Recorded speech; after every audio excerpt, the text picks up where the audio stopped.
Iran লক্ষ্য করে আমেরিকার হামলায় মাত্র ৩ ঘন্টার মাথায় তেহরান যে পাল্টা জবাব দিল তা পেন্টাগনের কপালে ভাঁজ ফেলার জন্য যথেষ্ট ছিল। বিভিন্ন দেশে ছড়িয়ে থাকা মার্কিন ঘাঁটিগুলো লক্ষ্য করে একের পর এক মিসাইল আছড়ে পড়ল। গত রোববার কুয়েতের এক কমান্ড সেন্টারে ইরানি ড্রোন হামলায় ৬ মার্কিন সেনা প্রাণ হারালো। সবচেয়ে বিস্ময়কর ব্যাপার হলো, বিশ্বের সবচেয়ে অত্যাধুনিক নজরদারি ব্যবস্থা থাকা সত্ত্বেও মার্কিন বাহিনী এই ড্রোনটি ধেয়ে আসার কোনো আগাম বার্তাই পায়নি।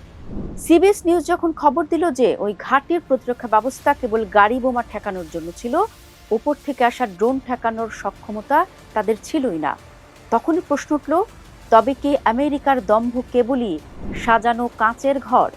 দর্শক, পুরো বিশ্ব জানে আমেরিকার সামরিক বাজেট বিশ্বের অনেক দেশের মোট বাজেটের চেয়েও বেশি।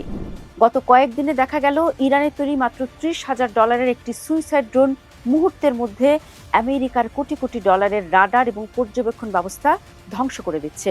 বাহরাইনে মার্কিন পঞ্চম নৌবহরের সদর দফতরে ঢুকে পড়া সেই ড্রোনটি যেন চোখে আঙুল দিয়ে দেখিয়ে দিল, কেবল পেশি শক্তি আর উন্নত প্রযুক্তি থাকলেই যুদ্ধে জেতা যায় না।